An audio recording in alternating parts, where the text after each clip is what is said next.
शार्दूलराव सुधाकरराव जाधवर, उपाध्यक्ष Jadhav group of institute या नात्यानं आपल्या सर्वांचं या पत्रकार परिषदेमध्ये मी मनापासून खूप खूप स्वागत करतो. जाधव ग्रुप ऑफ इन्स्टिट्यूट मागील 25 वर्षापासून शिक्षण क्षेत्रामध्ये कार्यरत आहे. जवळपास 25,000 विद्यार्थी या शिक्षण संस्थेमध्ये शिक्षण घेतात.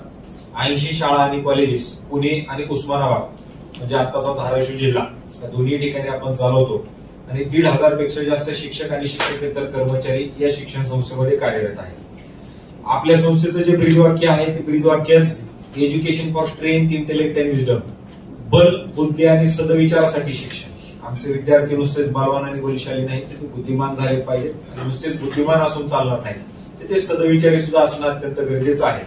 आणि म्हणून या विद्यार्थ्यांसाठी शैक्षणिक, सामाजिक, आर्थिक, औद्योगिक, कला, क्रीडा, राजकीय आणि विज्ञान प्रत्येक क्षेत्रातला कार्यक्रम आपण या विद्यार्थ्यांसाठी घेत असतो.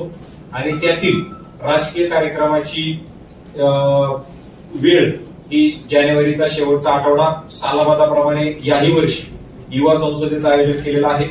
मला सांगताना फार आनंद वाटतो की या युवा संसदेचं हे 8वं वर्ष आहे. 8वी युवा संसदेचं आयोजन हे 30 आणि 31 जानेवारी 2025 रोजी principal doctor Sudhakarrao Jadhavar educational campus, महानजीनगर, नरेट, पुणे 41 या ठिकाणी आपण केलेलं आहे. ही युवा संसद Jadhav group of institute, Savitribai Phule Pune विद्यापीठ Pune, rotary club, lions club international यांच्या सर्वांच्या संयुक्त विद्यमाने ही आपण घेत आहोत.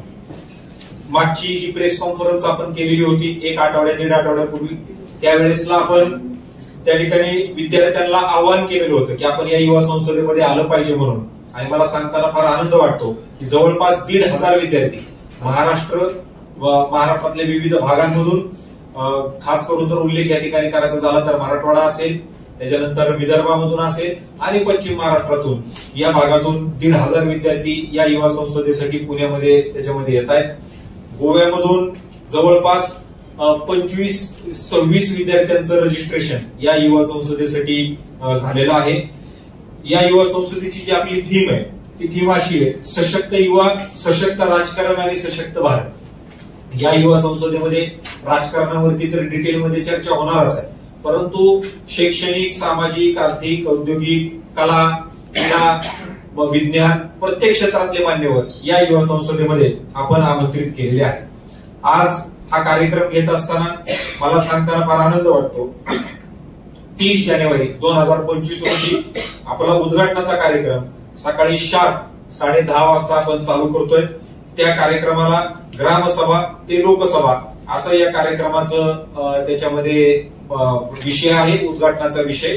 आणि ज्याच्यामध्ये आपण 2 पुरस्कार देत आहोत. ज्याच्यामध्ये आदर्श आमदार पुरस्कार आपण सुधीर मुनगंटीवार साहेब यांना आपण देत आहोत आणि आदर्श खासदार पुरस्कार अरविंद सावंत साहेब यांना आपण त्याच्यामध्ये प्रदान करतोय. मागच्या 8 वर्षापासून आपण आदर्श मुख्यमंत्री, आदर्श खासदार, आदर्श आमदार, आदर्श नगरसेवक आणि जेडपी सदस्य असे आपण 4 पुरस्कार आणि एक आदर्श युवा. आणि त्या युवांमध्ये उद्योग क्षेत्रात काम करणारे युवा, राजकारणामध्ये काम करणारे युवा, त्याच्यानंतर आपल्या सामाजिक कार्यामध्ये पुढे असलेले युवा, असे 3 युवा आपण त्याच्यामध्ये काढतो. आणि या वर्षीपासून जे युवक ज्यांची स्वतःची परिस्थिती नसताना सुद्धा जे IAS किंवा IPS अधिकारी त्याच्यामध्ये झाले असे सुद्धा या वर्षीपासून आपण एक युवा काढण्याचं ठरवलेलं आहे. आणि त्याच्यामध्ये दिल्ली केडरचे म्हणजे आपली जी युनियन टेरिटरीचं जे केडर असतं ते ओंकार बोडगे म्हणून IAS अधिकारी आहेत. वयवर्ष त्यांचं जवळपास 28-29 असेल. सातारा जिल्ह्यामध्ये ते आहेत आणि आता दिल्लीमध्ये 2 जिल्ह्यांचा चार्ज त्यांच्यावरती दिलेला आहे. तर ते इलेक्शन जरी दिल्लीचं असलं तरी त्यांचं या कार्यक्रमाला येणं हे कन्फर्म आहे. आणि असे एक आदर्श युवा पुरस्कार सुद्धा आपण त्याच्यामध्ये चालू केलेला आहे. ह्या पुरस्कारांसह आपण आदर्श आमदार, युवा आमदार पुरस्कार आपण समाधान आवताडे जे पंढरपूरचे आमदार आहेत यांना आपण देतोय. आदर्श नगरसेवक पुरस्कार आपण पिंपरी चिंचवडचे नगरसेवक विठ्ठल नाना काटे यांना आपण त्याच्यामध्ये देत आहोत. आणि आदर्श सरपंच पुरस्कार वडगाव आणि पुढं एक नाव आहे, मला ते नाव वडगाव रासाई या गावाचे जे सरपंच आहेत सचिन शेलार यांना आपण त्याच्यामध्ये आमंत्रित केलेलं आहे. आणि ऍडव्होकेट मंगेश ससाने यांना सामाजिक क्षेत्रातला युवा पुरस्कार त्यांना आपण सन्मानित करतो त्याच्यामध्ये.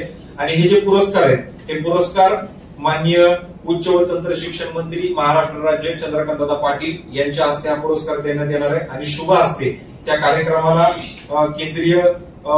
माजी केंद्रीय मंत्री फायनान्स मिनिस्ट्रीला जे होते भागवतराव कराड साहेब हे त्या कार्यक्रमाला प्रमुख अतिथी म्हणून आणि त्यांच्या शुभ हस्ते हा कार्यक्रम त्याच्यामध्ये होणार आहे आणि या कार्यक्रमाला प्रमुख मार्गदर्शक म्हणून पाशा पटेल असतील, सत्यजित देशमुख असतील आमदार आणि आमदार अमित बोरखे या लोकांच्या वतीनं हे पहिलं सेशन आपलं त्याच्यामध्ये पार पडत आहे.